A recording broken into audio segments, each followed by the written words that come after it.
She knew before it started.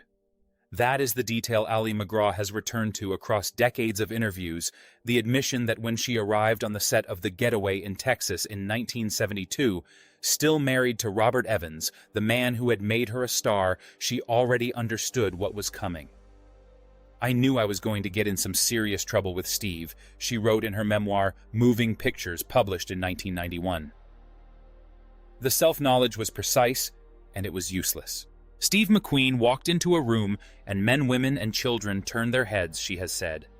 He had a presence that consumed everything around him. She was 33 years old, at the absolute peak of her career, mother of a young son, wife of one of the most powerful producers in Hollywood, and she watched McQueen enter the room and understood with the specific clarity of someone who can see exactly what is about to happen to them and cannot stop it, that she was about to lose everything she had built. She was right. It took 5 years. And at 85, she is still talking about what those 5 years cost her and what the 30 years after them gave back. She was born in Bedford Village, New York in 1939, into a home that the public image of Ali MacGraw, serene and composed and luminously beautiful, gave no indication of. Her father struggled with alcoholism. Her parents fought with the sustained intensity of two people who had not resolved what they had agreed to when they agreed to each other. She grew up in the specific instability of a household where the floor can shift at any moment, which produces in certain children a hypervigilance about other people's moods and needs that looks from the outside like poise. She learned to read rooms. She learned to make herself acceptable to whoever held the power in them. She did not learn to advocate for herself, which was the gap that Steve McQueen would eventually move into and occupy completely. She found modeling. Under the guidance of Diana Vreeland at Harper's Bazaar, she built a presence in fashion that translated in the late 1960s into the attention of film. Goodbye Columbus in 1969, a romantic comedy adapted from Philip Roth's novella, was her screen debut, and it worked in the way that debuts occasionally work, completely and immediately. Robert Evans saw her in it. Evans, who was then the head of production at Paramount Pictures, and was in the process of shepherding The Godfather into existence, was one of the most significant figures in the industry at the moment she came to his attention. He cast her in Love Story. He married her in 1969. Their son Joshua was born in 1971. From the outside, the arrangement looked like the complete version of a life. The career, and the powerful husband, and the child, and the house in Bel Air, and the invitations that came to people at the center of things. Evans was not an easy man, and the marriage was not a simple one. He was consumed by productions in a way that left the people adjacent to them with the particular loneliness of being near someone who is fully occupied by something that does not include them. MacGraw was present in his orbit, and she was important to it. And she was also increasingly one of the things he managed, rather than one of the people he knew. She understood this in the specific way that she had learned to understand the atmospheres of powerful men quietly, without making it into a confrontation, cataloging it as a fact of the environment she had agreed to inhabit. She was good at inhabiting environments that asked a great deal of her, and gave her what they decided she needed. She had been doing it since Bedford Village. Love Story opened in December 1970 and earned more than $100 million worldwide and established Ali MacGraw as one of the faces of her generation. The tagline, "Love means never having to say you're sorry," became one of the most quoted lines in cinema of the decade. Her performance as Jenny, the girl who dies and whose death defines everyone around her, was the kind of performance that attaches itself to an actress permanently. That becomes the lens through which the audience sees everything she does afterward. She was not only famous, she was the embodiment of something the culture had decided it needed at that moment, which was romantic sacrifice made beautiful. That was 1970. By 1978, the career was over. The marriage to McQueen was over, and the woman who had played Jenny was trying to remember who she had been before she agreed to disappear. The Getaway was directed by Sam Peckinpah, who was not a man inclined toward gentle productions, and it starred McQueen as a career criminal navigating a dangerous stretch of Texas with his wife beside him. Evans cast MacGraw in the wife's role, which required her to be present for weeks of filming in locations across the state, and which placed her inside the specific conditions that affairs require: enforced proximity, shared intensity, isolation from ordinary life, a context in which the normal rules of the world outside feel temporarily suspended. McQueen was 42 years old, the highest-paid actor in the world, in possession of a magnetism that the camera captured but could not fully explain the residue of a childhood that had been hard enough to produce real damage, and that had produced instead something stranger, a quality of presence that made the people around him want to earn his attention. MacGraw was not immune to this. She has said she was not immune to this. She said she knew she was going to be in trouble. And then she was in trouble. The trouble arrived at the speed that chemistry operates at, which is immediately and without negotiation. Peckinpah's set in Texas was not a controlled environment. The director was not a man who created controlled environments. He created pressure, and pressure at that temperature and in that proximity produces the kind of intensity between people that normal life carefully prevents. She has described it as chemical, which is the word she returns to, the word that removes the decision from the equation and replaces it with something that operates below the level of choice. That word has always been available to her, and she has always used it, and whether it is the accurate word or the comfortable one is something only she can answer. The affair began during production, and became the most discussed romance in Hollywood by the time filming wrapped. The publicity which neither of them had calculated, and which served the film's box office interests without serving either of their personal ones, surrounded them for the remainder of the year. By the end of 1972, MacGraw filed for divorce from Evans. He had given her the role that made her famous. He had built the career she was about to trade for a beach house in Malibu and 5 years of progressive erasure. He was blindsided, and he remained blindsided for years afterward, which was documented in his own memoir and later in the dramatization of his life in The Offer. MacGraw has not claimed that what she did to Evans was without cost. She has claimed it was beyond her control, which is not the same defense, but is the honest one. She and McQueen married in July 1973. The prenuptial agreement he required guaranteed she would make no financial claim in the event of divorce. The career demand he made was less contractual and more absolute. He did not want a working wife. He was the biggest movie star in the world, he told her, and he did not want her to work. She agreed. She has been explaining that agreement for 50 years, and the explanation has changed in texture, if not in substance. She agreed out of love, out of fear of losing him, out of the particular deference she had learned in a childhood household, where making yourself acceptable to the person who held the power was the organizing principle of survival. She agreed. She stepped away from Hollywood at the moment she could have had any role she wanted. She became a full-time homemaker in Malibu, raising her son from her marriage to Evans, while McQueen came and went on his own schedule with his own priorities, in the specific way of a man who had decided that loyalty was owed to him rather than by him. His jealousy was constant, she has said. It ignited when she looked at another man. It ignited when she spoke to someone he had not approved.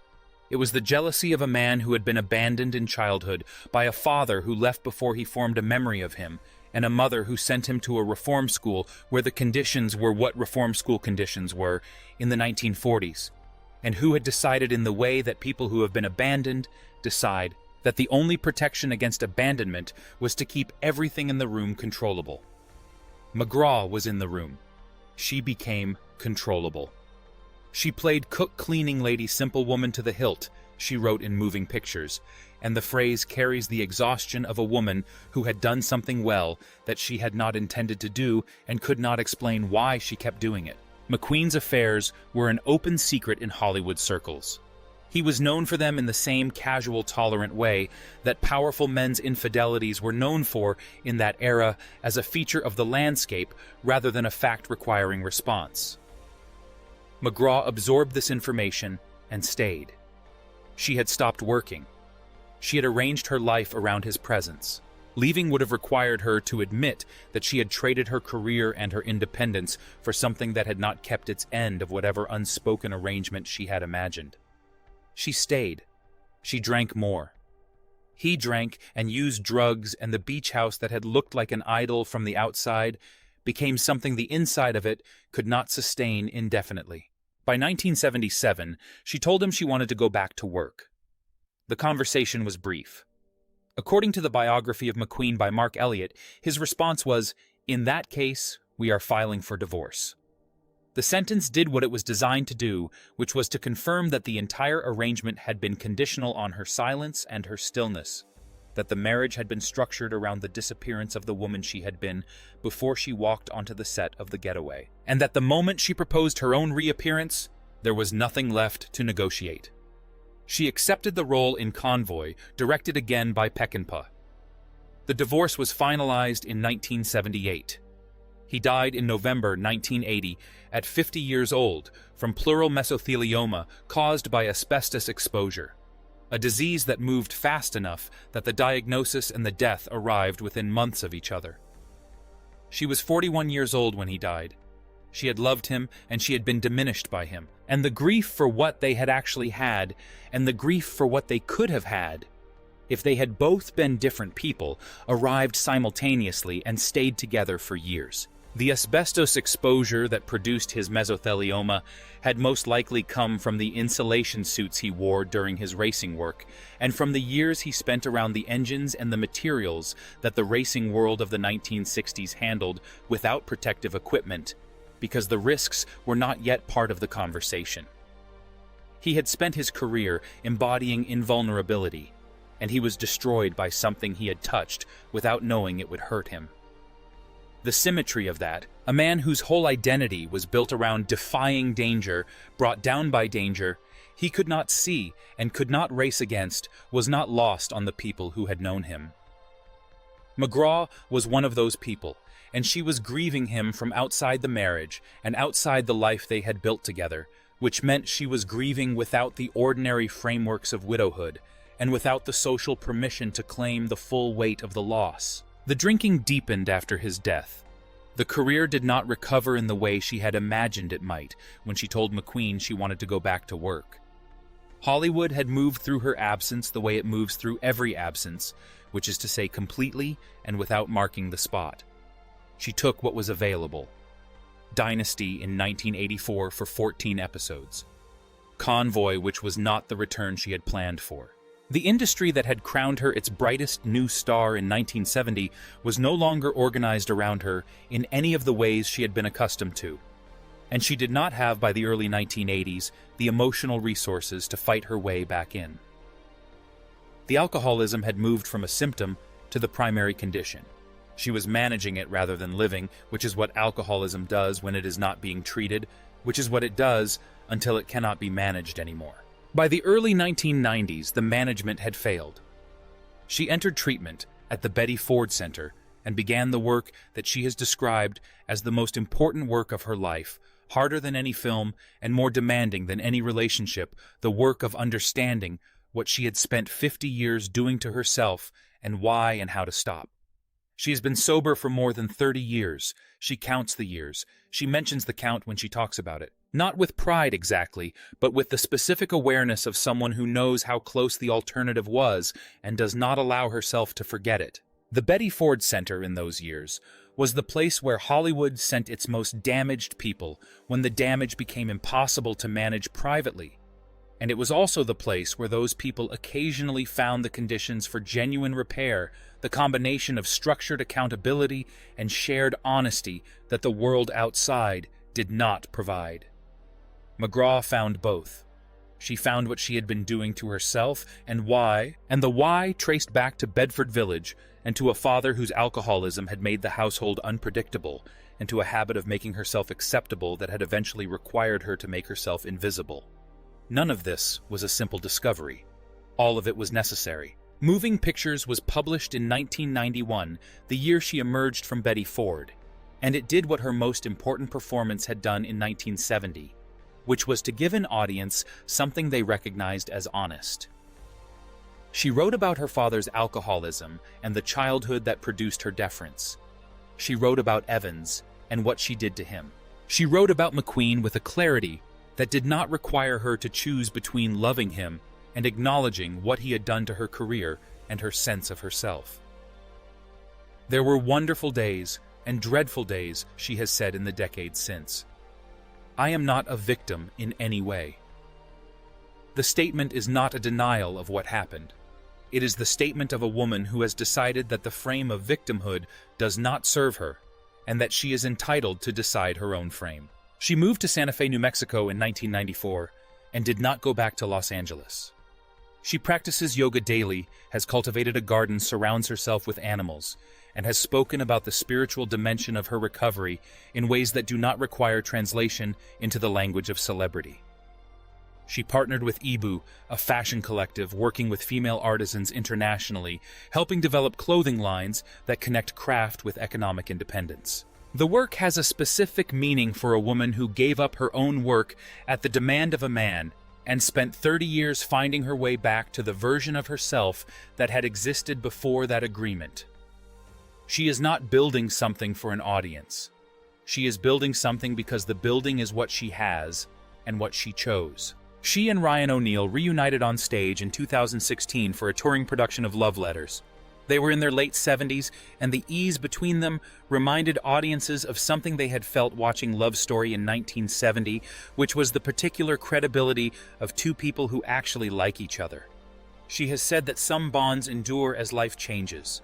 She has said she feels very blessed. She has said she used to rewrite the past and fantasize about the future, and that she has stopped doing both of those things in favor of living fully in the present, which sounds simple and is the hardest thing.